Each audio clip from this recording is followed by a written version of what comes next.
सगळ्यांना नम्रतापूर्वक नमस्कार। इतक्या मोठ्या संख्येने तुम्ही सगळेजण आलात, शॉर्ट नोटीसवर आलात, मनापासून धन्यवाद। तुम्हा सगळ्यांना आज आपण इथे का जमलोय हा विषय माहिती आहेच आहे। बीड जिल्ह्यातील माननीय आमदार श्री सुरेश धस यांनी काल प्रसार माध्यमांशी बोलताना जी काही टिप्पणी केली त्या संदर्भात तीव्र निषेध व्यक्त करण्यासाठी आज मी तुम्हा सगळ्यांसमोर आलेली आहे। काल नाही तर गेले 1.5 महिन्यापासून हा सगळा प्रकार चालू आहे आणि गेले 1.5 महिने अत्यंत शांततेने मी या सगळ्याला सामोरी जाते, सगळ्या ट्रोलिंगला, सगळ्या निगेटिव्ह कमेंट्सना। आणि ही माझी शांतता, माझी मूकसंमती नाहीये। मी माझ्यासारख्या अनेक महिला, कलाकार या सगळ्यांची ही हतबलता आहे। हे शांत राहणं तुम्हा सगळ्यांमुळे कुठे ना कुठेतरी आमच्यावर बेतलेलं आहे। एक व्यक्ती आपल्या कुठल्या तरी रागाच्या भरात, उद्वेगाच्या भरात काहीतरी बरळून जाते, त्यानंतर त्या 2 वाक्यांचा मीडिया 1000 व्हिडिओ करतो, तेवढेच शब्द पकडतो, त्याच्यावर 1000 व्हिडिओज बनतात युट्यूब चॅनल्सवर। मग एका सेलिब्रिटीला त्याच्यावर वक्तव्य करणं भाग पाडलं जातं, मग ती बोलते, मग परत पहिल्या व्यक्तीला वाटतं आता आपण बोललंच पाहिजे, मग ती परत व्यक्ती बोलते, मग आता परत बोलणं क्रमप्राप्त होतं कारण आता नाही बोलली का, गप्प बसली का, मागे हटली, मग ही परत व्यक्ती बोलते। ही चिखलफेक चालू राहते, महिलांची अब्रू निघत राहते आणि सगळ्यांचं मनोरंजन होतं। हे होऊ नये, सगळ्या समाज माध्यमांसमोर ही चिखलफेक होऊ नये म्हणून मी यात पडले नाही। मी शांत बसणं हा पर्याय स्वीकारला, या गटारात मी दगड टाकणं योग्य समजलं नाही। ऑल्सो मला असं वाटलं की हा विषय इतका खोटा आहे, ही गोष्ट इतकी धादांत खोटी आहे, त्याला काही बेस नाही। एका सांस्कृतिक कार्यक्रमामध्ये सत्कार स्वीकारताना काढला गेलेला एक फोटो, ती आमची एकमेव भेट, धन्यवाद, हा एकमेव संभाषण, एक शब्द, याच्यावरून एवढी आवई उठावी, त्याला मी का प्रत्युत्तर देऊ? जेव्हा त्या गोष्टीवर मी भाष्य करते, 10 लोकांपर्यंतची गोष्टी 1000 लोकांपर्यंत पोहोचतात। ती जर गोष्ट खोटीच असेल तर ती किती काळ टिकणार, त्या गोष्टीला आपण किती महत्व द्यायचं, म्हणून मी त्या गोष्टीकडे दुर्लक्ष केलं।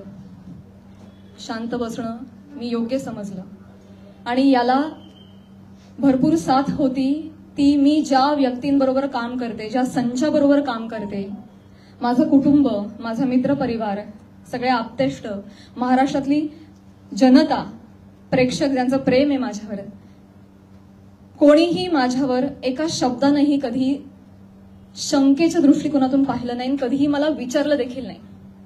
प्रत्येक जण भेटला त्यावेळी हे म्हणाला, प्राजक्ता योग्य करतेस, शांत राहा, धीरानं सामोरी जा।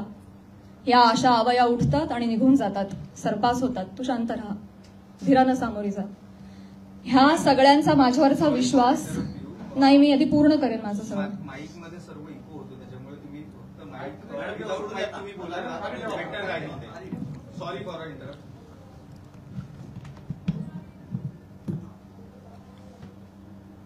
तर ह्या सगळ्या ज्या आवया असतात, जशा निघतात तशाच निघून जातात,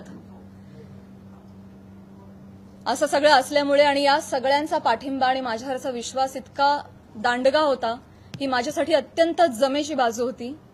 त्यामुळे मला माझ्या चारित्र्यावरचं एक्सप्लेनेशन द्यायला समोर यावं अशी गरजच वाटली नाही। आज ही वेळ येतेय, ही अत्यंत नामुष्की आहे आणि ती वेळ आली आहे कारण एक लोकप्रतिनिधी याच्यावर टिप्पणी करतात।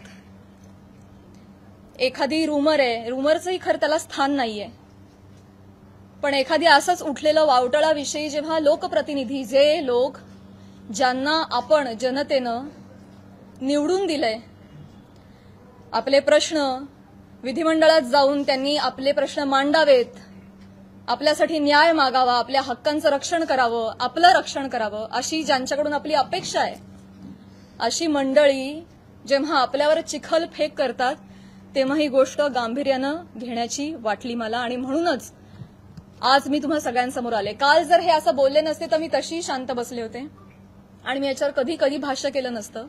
पण काल त्यांनी ते वक्तव्य केल्यामुळे मला आज तुम्हा सगळ्यांसमोर यावं लागलं.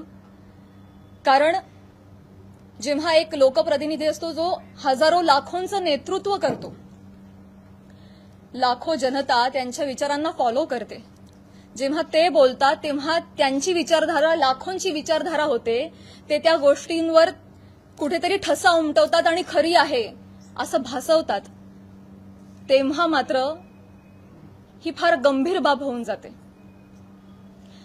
माझा एक बेसिक प्रश्न आहे सुरेश धस साहेबांना. तुम्ही एक राजकारणी आहात, आम्ही एक कलाकार आहोत. तुम्ही एका दुसऱ्या राजकारणावर कुठेतरी कुरघोडी करताय, टीका करताय. तुमचं जे काय चालू आहे लखलाभ तुम्ही ते करत राहा.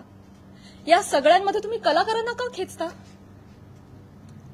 आम्हा कलाकारांचा ह्याच्यामध्ये काय संबंध? काय बीडमध्ये काहीतरी कायदा सुव्यवस्थेचा काही प्रश्न निर्माण झालेला आहे, त्याच्यावर भाष्य करत असताना कलाकारांवर गाडी का घसरते?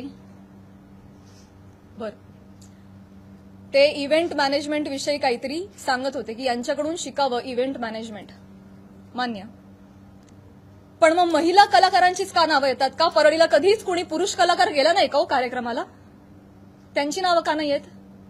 इव्हेंटमॅनचं तुम्हाला जर एक उदाहरण द्यायचं आहे तर पुरुष कलाकारांची नावं घ्या ना.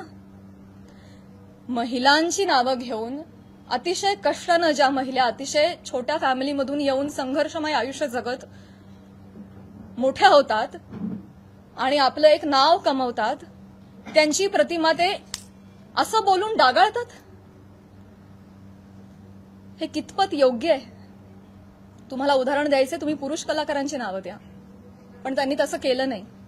त्यांनी त्यांच्या वैयक्तिक स्वार्थासाठी फिल्म इंडस्ट्रीमध्ये काम करणाऱ्या महिलांची नावं घेतली, त्याचा वापर केला, गैरवापर केला.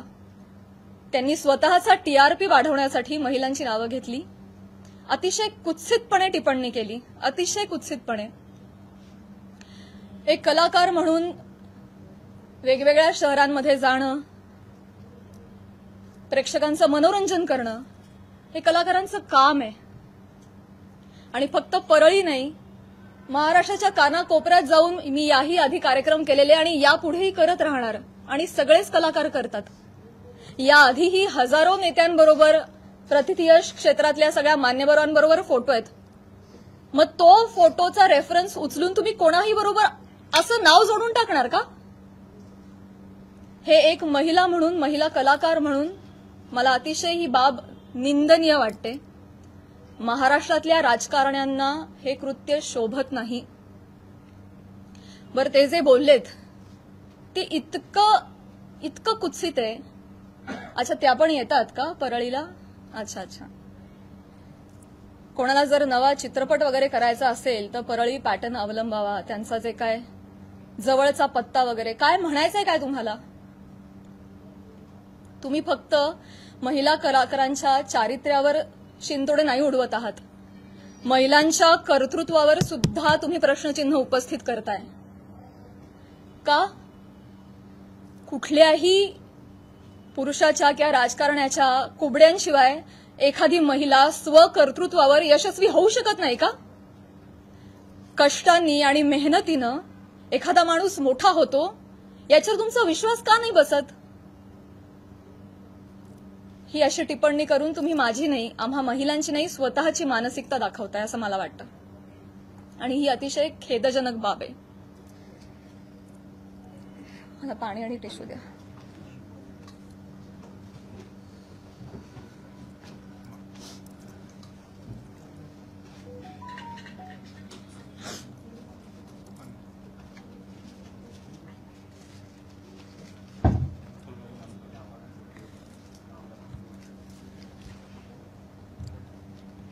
महिलांची अब्रू, इस्पेशली फिल्म इंडस्ट्रीमधल्या महिलांवर फार सॉफ्ट कॉर्नर, फार सॉफ्ट टार्गेट, कोणी यावं, पटकन नावं घेऊन जावं. तुम्ही तुमच्या राजकारणासाठी, मी विनंती करते, तुमच्या वैयक्तिक राजकारणासाठी तुम्ही फिल्म क्षेत्रामधल्या महिलांच्या नावाचा गैरवापर करणं बंद करावं अशी मी त्यांना विनंती करते. आणि ज्या कुत्सितपणे त्यांनी टिप्पणी केली आहे या सगळ्या गोष्टीचा प्रसार माध्यमांसमोर हशा पिकवण्यासाठी त्यांनी उपयोग केलेला आहे. हे वागणं महाराष्ट्रातल्या राजकारण्यांना शोभत नाही. ही अतिशय निंदनीय बाब आहे. आणि म्हणूनच ज्या कुत्सितपणे त्यांनी टिप्पणी केली आहे आणि हशा पिकवलाय प्रसार माध्यमांसमोर कसं बोलावं काय बोलावं याचं ज्यांना भान नाहीये त्यांना मी विनंती करते की त्यांनी तितक्याच विनम्रतेनं माझी जाहीर माफी मागावी. आणि फक्त माझीच नाही माझ्याबरोबर अनेक महिलांचा त्यांनी चुकीचं नाव घेऊन उल्लेख केलेला आहे. आणि या गोष्टीचा एक उपयोग करून मी सगळ्यांना त्यांना हेही सांगू इच्छिते की अशा पद्धतीनं कुठल्याही राजकीय गोष्टीसाठी फिल्म इंडस्ट्रीमधल्या महिलांच्या नावाचा गैरउपयोग होता कामा नये. पुढे जाऊन मी हेही सांगू इच्छिते मी आज महिला आयोगाकडे तक्रार गेलेली आहे. फोन सायलेंट करा. महिला आयोगाकडे दुपारी तक्रार नोंदवलेली आहे. मी त्यांनाही रिक्वेस्ट केलेली आहे की कायद्याच्या चौकटीत राहून तुम्ही याच्यावर योग्य ती कारवाई करावी. मी देखील कायदेशीर कारवाई करत राहीन. याचबरोबर माननीय मुख्यमंत्री साहेब उपमुख्यमंत्री साहेब यांना देखील मी विनंती करते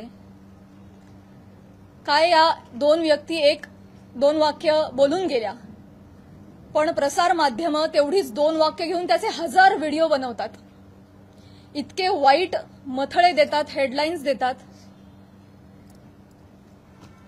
समोरच्या माणसाच्या आयुष्यात तुमच्या या मथळ्यांमुळे एक वादळ येऊ शकतं. त्यांच्या करिअरवर परिणाम होऊ शकतो. त्यांची प्रतिमा डागाळली जाऊ शकते. त्यांचं करिअर बर्बाद होऊ शकतं. ते डिप्रेस होऊ शकतात. ते आत्महत्या करू शकतात. तुम्हाला काळजी वाटत नाही या गोष्टीची? आपण आपला टीआरपी वाढवण्यासाठी आपण आपला एक सेट टार्गेट अचीव्ह करण्यासाठी कुठल्या थराला जाऊन बातमी करतो त्याचं किती वेगवेगळ्या पद्धतीनं आता फॉर एन एक्झाम्पल कालच मी बातमी वाचली आणि ती इतकी हर्टफुल होती. बीडमधील हत्या प्रकरणात आता प्राजक्ता माळींचंही नाव जोडलं जातंय. काय संबंध काय दोन गोष्टींचा? आपण काय हेडलाईन्स करतो त्याचा समोरच्या माणसावर. ही माझी आई रात्रभर झोपली नाही 1.5 महिना. मला वाटत नाही तिला शांत झोप लागली असेल. एक कमेंट नाही जी यांनी वाचली नाही. हा माझा भाऊ यांनी सोशल मीडिया बंद करून टाकला. सगळे अकाउंट्स डिलीट केले. आज हा प्रसंग फक्त माझ्याशी निगडीत राहिलेला नाहीये. हा माझ्या कुटुंबावर त्याचा परिणाम होतोय आणि अत्यंत वाईट परिणाम होतोय. समाजामध्ये अशा पद्धतीनं प्रतिमा डागाळली जाणं एका मुलीची आणि स्पेशली फिल्म क्षेत्रामध्ये काम करणाऱ्या मुलीची ह्याला तोंड देणं अजिबात सोपी गोष्ट नाहीये. तुम्ही सगळेजण हे समजू शकता. तर तुम्हा सगळ्यांना ही विनंती आणि माननीय मुख्यमंत्री साहेबांना ही विनंती की त्यांनी याबाबत काहीतरी ठोस कारवाई करावी. बेसलेस पुरावा कुठलाही असल्याशिवाय कोणीही बातमी करू नये अशा पद्धतीचे त्यांनी आदेश द्यावेत. या निमित्तानं मी करुणाताईंना सुद्धा विनंती करू इच्छिते आणि हे सांगू इच्छिते की तुम्ही स्वतः एक महिला आहात. तुम्हाला महिलांना होणारा त्रास तुम्ही समजू शकता. या पुरुष प्रधान संस्कृतीमध्ये जर महिलाच महिलांच्या पाठीशी उभ्या नाही राहिल्या आणि चिखलफेक करत राहिल्या तर कसं होणार? मी सांगू इच्छिते की तुम्हाला जी माझ्या बद्दलची माहिती मिळाली आहे ती अत्यंत चुकीची आहे. तुमच्या माहितीचा जो स्रोत आहे तो चुकीचा आहे करुणाताई. आणि आय एम शुअर की इथून पुढे तुम्ही कुठल्याही गोष्टीची खातरजमा केल्याशिवाय शहानिशा केल्याशिवाय तुम्ही असं वक्तव्य करणार नाही आणि महिलांच्या बाबतीत तुम्ही देखील संवेदनशील राहाल अशी मी खात्री बाळगते आणि ही मी तुम्हाला विनंती करते. आणि मुख्यमंत्री साहेबांना ही विनंती करते की एका कार्यक्रमातला एका मंत्र्याबरोबरचा एक फोटो याच्यामुळे इतकं वादंग उठावं आणि इतकी आवई उठावी आणि त्याच्यावर हजारो न्यूज पोर्टल्सनी युट्यूब चॅनल्सनी ह्याच्या न्यूज बनवाव्यात आणि वाटेल तसे ते लाईक्स आणि सबस्क्रिप्शन वाढवत राहावेत. त्यांना भीती नाहीये की याच्यावर कोणीही काहीतरी ऍक्शन घेईल म्हणून ते हे करतायत. म्हणून अशा पद्धतीनं महिला कलाकारांची अब्रू वेशीला टांगली जाते. तर याबाबत काहीतरी कडक कारवाई त्यांनी केली पाहिजे. आणि असं जर होत राहिलं, आता 1000 कार्यक्रमामध्ये 1000 माणसांबरोबर नावं जोडली गेली, तर मला सांगा इथून पुढे कलाकार सुद्धा कुठल्याही राजकीय नेत्यांनी आयोजित केलेल्या कुठल्याही सांस्कृतिक कार्यक्रमाला जातील का हो? ते सुद्धा धजावणार नाहीत. पुढची भविष्यातली मंडळी सुद्धा विचार करतील, अरे कलाक्षेत्रात पाठवायला नको पोरांना, ते काय बरं नाही. आमचं कलाक्षेत्र बदनाम नाहीये, ही सगळी मंडळी त्याला बदनाम करतात. आम्ही मनोरंजन करण्याचं काम करतो, तुम्ही आमची नावं मनोरंजनासाठी वापरता, स्वार्थासाठी वापरता, स्वतःचा टीआरपी वाढवण्यासाठी वापरता. हे अत्यंत चुकीचं आहे.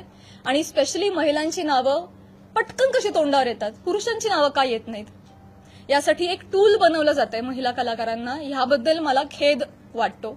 आणि मी पुन्हा एकदा सांगेन की मुख्यमंत्र्यांना विनंती की तुम्ही याबाबत ठोस कारवाई करावी, आदेश द्यावेत. सुरेश धसांना मी विनंती केलेलीच आहे की त्यांनी जाहीर माफी मागावी. आणि या निमित्तानं मी प्रसार माध्यमांना सुद्धा विनंती करेन, मी पुन्हा पुन्हा तेच बोलतेय, अनेक युट्यूब चॅनल्स, माझी सोशल मीडियाची टीम लीगल नोटीस पाठवून थकली. एक युट्यूबचा व्हिडिओ डाऊन होतो तर 3 रोज नव्याने उभे राहत होते. तर एखाद्या गोष्टीचा एक संदर्भ घेऊन तुम्ही वाटेल ते मथळे देऊन जे न्यूज करता, तुम्ही सुद्धा कुठेतरी या बाबतीत स्पेशली महिलांच्या चारित्र्यासंबंधात असलेल्या गोष्टींवर तुम्ही तरी संवेदनशीलता दाखवणार आहात की नाही? टीआरपीसाठी, तुमचं टार्गेट कंप्लीट करण्यासाठी किती खालच्या थराला जाऊन तुम्ही बातम्या करता, हे योग्य आहे का? असे मला तुम्हालाही प्रश्न विचारायचे आहेत. आणि तुम्हालाही विनंती करायची आहे की आपण सुद्धा एक सभ्यतेची पातळी सोडली नाही पाहिजे. आपण महाराष्ट्रात राहतो, महाराष्ट्र अतिशय सुज्ञ मंडळींचा प्रदेश आहे. आणि तुम्ही कोणीही अशा पद्धतीनं मुळात आदेश आले पाहिजेत, त्याच्यावर ठोस कारवाई झाली पाहिजे. आणि आपण एक माणूस म्हणून सुद्धा, एक मराठी माणूस म्हणून सुद्धा आपण सुद्धा आपल्याला काहीतरी नियम घालून घेतले पाहिजेत असं मला वाटतं. मी माझं पूर्ण करते भाऊ. या निमित्तानं महाराष्ट्रातल्या जनतेला सुद्धा मला म्हणायचं आहे की आपण आता एआयच्या जमान्यात आहोत. सोशल मीडियावर वाटेल तसे लोक व्यक्त होतात. मॉर्फ करणं, video, photo, call recordings fake generate करणं, फेक चॅट्स करणं, हे अतिशय सोपं आहे. डाव्या हाताचा मळ आहे. आता हे फार अवघड नाही राहिलेलं आहे. तर महाराष्ट्रातल्या जनतेनं सुद्धा सतसत विवेकबुद्धी जागरूक ठेवावी.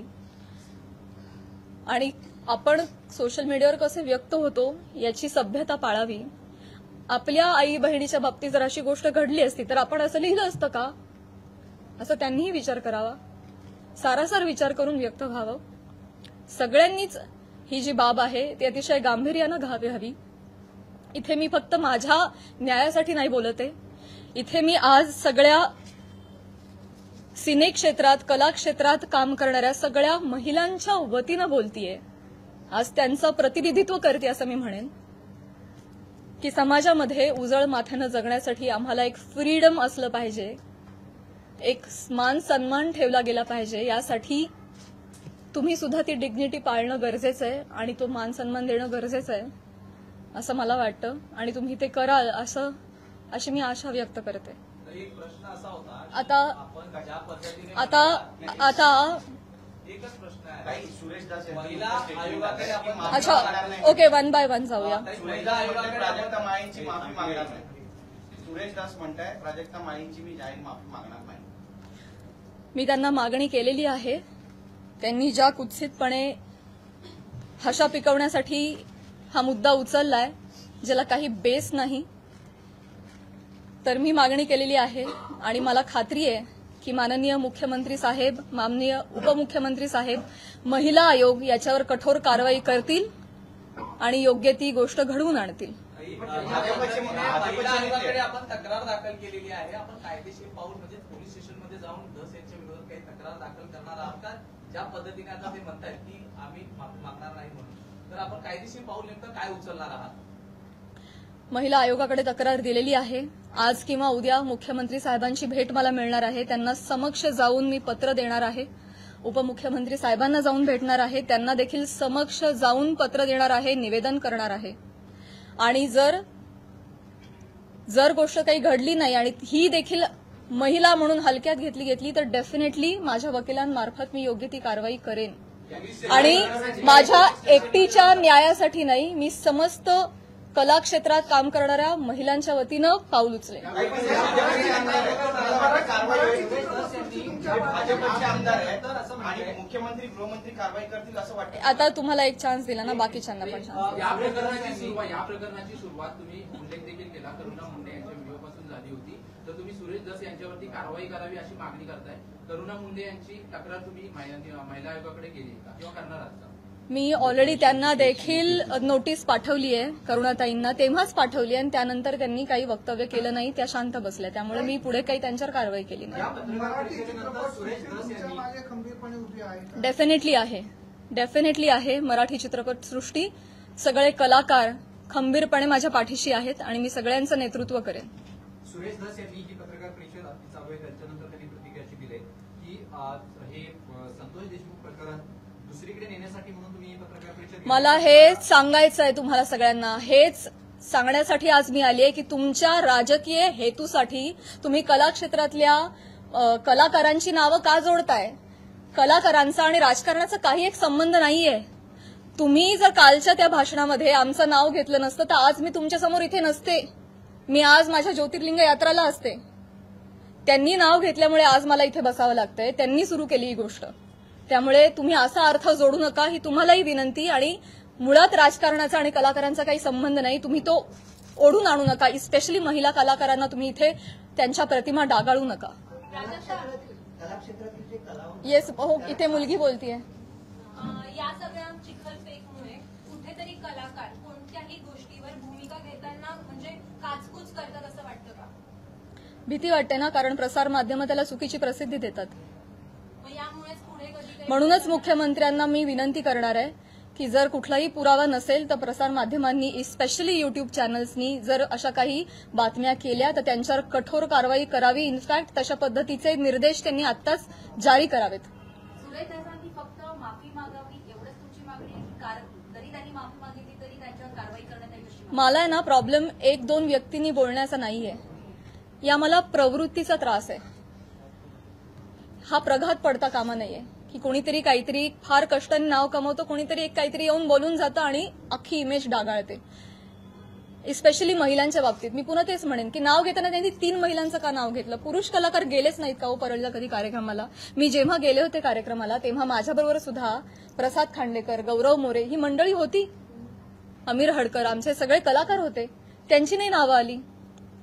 त्यामुळे स्त्री कलाकारांना याच्यामध्ये गोवू नये. राजकारण्यांनी स्वतःच्या स्वार्थापायी टीआरपी त्यांच्या अशा पद्धतीनं वाढवू नये आणि गैरवापर करू नये. हिंदी असो किंवा मराठी सिनेमा, राजकीय नेते मुख्यतः कलाकारांना टार्गेट करतात.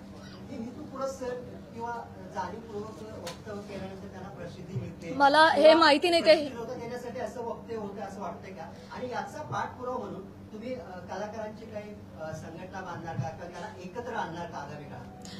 मला हेच म्हणायचं आहे की ते काहीतरी बोलून जातात, एक काहीतरी वल्गना करून जातात. खरं तर त्यांनी अशा पद्धतीच्या वल्गना हाणून पाडल्या पाहिजेत एक लोकप्रतिनिधी म्हणून, पण ते त्याला हवा देतायत ही गोष्ट चुकीची आहे.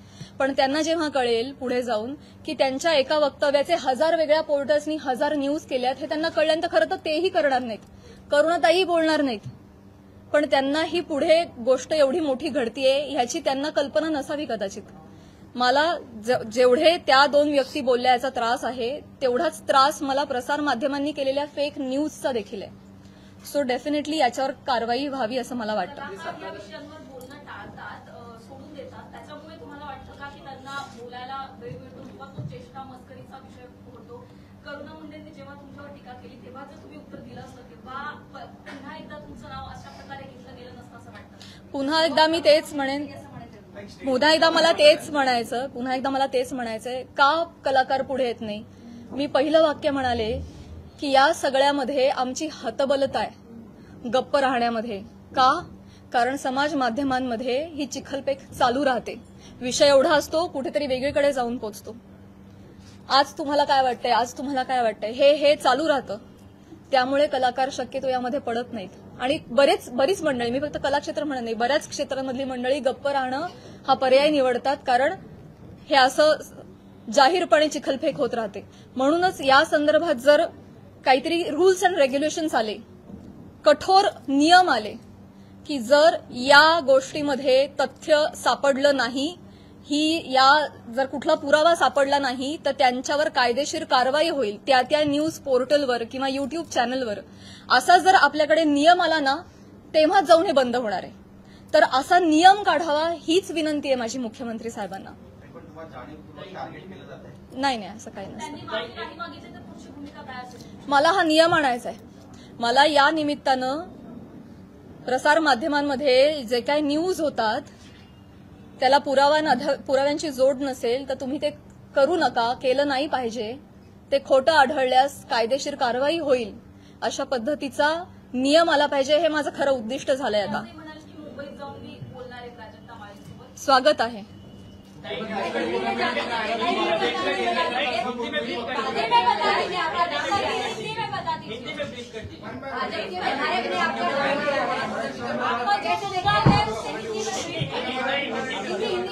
ओके. एका पत्रकाराला एकच देते. एका पत्रकाराला 4 वेळा संधी नाही मिळू शकणार.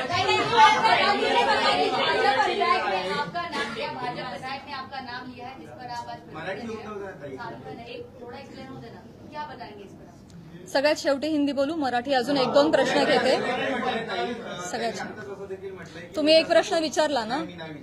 नक्की विचारला नाही.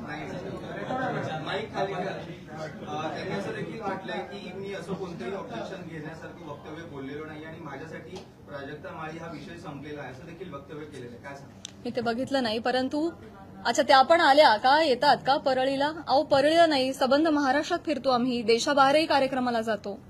परळी पॅटर्न, जवळचा पत्ता, तुम्हाला जर चित्रपट बनवायचा असेल तर परळी पॅटर्न म्हणजे म्हणायचं काय? हे डेफिनेटली अतिशय निंदनीय वाक्य आहेत, अतिशय डिरोगेटरी आहेत. या मागचा सूचित अर्थ कळू नये इतका महाराष्ट्र आणि मी दुधखुळी नाहीये. त्यांना जे आडून बोलायचं होतं हे सगळ्यांना कळतंय. त्यामुळे परळीला येतात म्हणजे मी काहीच बोलू नये असं नसतं. नुसतं ताई म्हणून काही होत नाही. त्याच्या अवतीभवती तुम्ही जे हातवारे करता, तुमचे जे हावभाव असतात, एका महिलेचं चारित्र्य एवढ्या रिॲक्शननी सुद्धा डागाळू शकतं. समाज माध्यमांसमोर, प्रसार माध्यमांसमोर हशा पिकवण्यासाठी त्यांनी हा मुद्दा वापरलाय.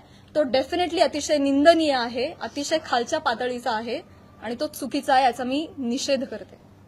क्लॅरिफिकेशन देताना नेहमी महिलाच का देतात? तुम्हाला वाटत नाही का ज्यांच्याशी नाव जोडलं जातं त्यांनी सुद्धा हे दिलं पाहिजे? आतापर्यंत बॉलिवूडमध्ये सुद्धा अशा अनेक गोष्टी घडलेल्या आहेत, पण महिलाच टार्गेट का होते याच्यावर तुम्हाला काय वाटतं? हाच माझा प्रश्न आहे मुख्यमंत्री साहेबांना सुद्धा, की हे महाराष्ट्रामध्ये एक निर्भेळ वातावरण कलाक्षेत्रातल्या महिलांच्या बाबतीत असलं पाहिजे आणि आम्ही सॉफ्ट टार्गेट होता कामा नये. कुठल्याही राजकीय व्यक्तींच्या स्वार्थापायी आमच्या नावांचा गैरवापर झाला नाही पाहिजे, हीच तर माझी विनंती आहे. आणि हे दुःख आहे, आज मला माझ्या चारित्र्याच्या क्लॅरिफिकेशनसाठी प्रेस कॉन्फरन्स घ्यावी लागते. हीच निंदनीय गोष्ट आहे. हे महाराष्ट्रात होत आहे, सावित्रीच्या लेकींबाबत होत आहे. मला याचं दुःख आहे. करुणा मुंडेंनी ज्या पद्धतीने सुरुवात केली किंवा सुरेश दासांनी ज्या पद्धतीने सुरुवात केली, पण ह्या सगळ्या घोटाळ्यामध्ये ज्या व्यक्तीसोबत नाव जोडलं गेलं, परळीच्या एका व्यक्तीसोबत नाव जोडलं गेलं, तर तुला असं नाही वाटत का की त्या व्यक्तीकडून सुद्धा काहीतरी वक्तव्य आलं पाहिजे की जे काही चालू आहे त्याच्या? नाही, मला नाही वाटत. नाही. मुख्यमंत्री देवेंद्र फडणवीस सुरेश दासांवरती कारवाई करतील असं वाटतं का तुमच्या पिढीनंतर? मी म्हटलं ना, त्यांनी माफी मागणं, त्यांनी बोलणं, त्यांना हा प्रकार चुकीचा आहे हे कळलं पाहिजे. त्याचे परिणाम काय होतात हे कळलं पाहिजे आणि पुढे जाऊन या बाबतीत कठोर नियम झाले पाहिजेत. हे आता माझं मोठं उद्दिष्ट आहे. एका व्यक्ती संदर्भात तेवढा मुद्दा, त्यांची माफी, एवढा छोटा विचार मी नाही करणार. या बाबतीत काहीतरी कठोर निर्णय झाले पाहिजेत, काहीतरी रूल्स अँड रेग्युलेशन्स बसले पाहिजेत. इथून पुढे कुठल्याही महिला कलाकाराला, ही मी आज ह्या सगळ्या गोष्टीची पार्श्वभूमी घेऊन म्हणते, भविष्यात मला किंवा कला क्षेत्रात काम करणाऱ्या कुठल्याही महिलेला अशा पद्धतीच्या गोष्टींना सामोरं जायची वेळ येऊ नये यासाठी मी प्रयत्न करेन. आता तुम्ही म्हणाला की राजाश्रय मिळालेले मुक्ती होते आणि असे म्हणाला की महाराष्ट्रात आम्ही जर नाहीच फिरलो रसिकांचं कसं मनोरंजन होणार? अगदी बरोबर आहे, पण तुम्ही बाहेर नाही गेला तर त्याचं तुमचं नुकसान आहे, तुमचीच कला जनतेसमोर येणार आहे. असं वाटत नाही तुम्हाला? मला प्रश्न नाही कळला. ठीक आहे ठीक आहे ठीक आहे. कलेला राजाश्रय मिळाल्यानंतरच ती कला मोठी होती. महाराष्ट्रभर फिरताय, राजकारणाचे कार्यक्रम अटेंड करता असं तुम्ही म्हणताय. आता तुम्ही जर नाही गेला तर त्याच्यामुळे तुमचं परिणाम होणार आहे, तुमचं नुकसान होणार आहे असं वाटत नाही तुम्हाला? डेफिनेटली मुळात वेगवेगळ्या शहरांमध्ये जाऊन वेगवेगळ्या ठिकाणी जाऊन प्रेक्षकांचं मनोरंजन करणं हेच तर कलाकारांचं काम आहे, कर्तव्य आहे. निखळ मनोरंजनासाठी तर कलाकार प्रेक्षकांशी संवाद साधण्यासाठी वेगवेगळ्या ठिकाणी जातात आणि गेलंच पाहिजे. ते आमचं उपजीविकेचं साधन पण आहे आणि आमच्या स्वातंत्र्यावर अशी गदा नाही येऊ शकत ना. त्यामुळे कलाकार धर्म आम्ही पाळतोय, पण त्याचा असा पद्धतीनं चुकीचा अर्थ काढणं हे क्लेशदायक आहे. तेव्हाच कला मोठी होईल जेव्हा त्याला राजाश्रय मिळेल. मिळाली पाहिजे, म्हणूनच म्हणते रूल्स एंड रेग्युलेशन्स आणा. जी नहीं ठीक है ठीक है नहीं ठीक है ठीक है. मैं यही कहना चाहूंगी कि आज जो भी यहाँ पे हुआ, सुरेश धस जी ने जो भी बोला है वो काफी निंदनीय है ही. उसके खिलाफ हम काम करेंगे डेफिनेटली. महिला आयोग भी करेंगे, माननीय मुख्यमंत्री जी भी करेंगे. सबसे मैं निवेदन करूंगी, लीगल एक्शन भी लिए जाएंगे. लेकिन इसके परे जाके मैं ये रिक्वेस्ट करना चाहूंगी गवर्नमेंट से कि जो भी एक दो व्यक्ति कुछ बोल जाते हैं, उसके बाद जो हजारों न्यूज चैनल्स, यूट्यूब चैनल्स जो ब्रेकिंग न्यूज बनाते हैं और फेक न्यूज बनाते हैं विदाउट एनी स्ट्रॉन्ग प्रूफ्स, उसके खिलाफ कुछ स्ट्रॉन्ग एक्शन ली जाए, उस पे कुछ रूल्स एंड रेगुलेशंस बनाए जाए. तब जाके ये सही मामले में एक व्यक्ति किसी को सॉरी बोल देता है और मामला खत्म हो जाता है. इतना छोटा ये नहीं होना चाहिए. इसके परे जाके हमारी गवर्नमेंट ने महिलाओं के हित के लिए उनके अगेंस्ट जो ये फेक न्यूज बनती है उसके खिलाफ उन्होंने कठोर रूल्स एंड रेगुलेशंस बनाने चाहिए. ये मेरी उनसे रिक्वेस्ट है. आपकी इस मामले में सीएम और डीसीएम किसी से बात हुई है? जी, आज सुबह मैंने उनका टाइम लेने के लिए फोन किया था और हमारी बात भी हुई. जी जी, और उन्होंने भी ये बोला कि ये नॉनसेंस मैं भी बिल्कुल टॉलरेट नहीं करूंगा और मैं आपको प्रेस कॉन्फ्रेंस लेने से नहीं रोकूंगा. आप प्लीज जाइए, प्रेस कॉन्फ्रेंस लीजिए. मैंने ऑलरेडी धस जी से बात की है और ये नॉनसेंस हम कोई भी टॉलरेट नहीं करेगा और मैं आमने सामने जाके भी उनसे ये बात करूंगी. कार्रवाई करने का उन्होंने कोई आश्वासन दिया है सीएम? मैं बोलूंगी कि कार्रवाई क्या होता है. एक व्यक्ति सॉरी बोल के निकल गया, इतना छोटा ये नहीं होना चाहिए. ये आगे जाके हो ही नहीं, इसलिए कुछ कार्रवाई होनी चाहिए. आपने महिला आयोग में भी शिकायत की. जी. शिकायत में आपने क्या मांग की? इस पे कार्रवाई होनी चाहिए और इस पे रूल्स एंड रेगुलेशंस बिठाने चाहिए, यही लिखा है. क्या सोशल मीडिया पे आपको बहुत परेशान किया जा रहा है, उस पर भी आपने बात की? मैंने ये बोला अभी, महाराष्ट्र के सारे जनता को मैंने अपील किया है कि हम भी एक डिग्निटी मेंटेन करें. क्या लगता है प्राजक्ता जी, आपको क्यों टारगेट किया जा रहा है? कुछ टारगेट नहीं किया जा रहा. ठीक है, सुरेश दत्त कह रहे हैं कि वो माफी नहीं मांगेंगे, इस पर आपको क्या कहते हैं? मैंने बोला, सिर्फ माफी की मैंने बोला. जय हिंद, जय महाराष्ट्र.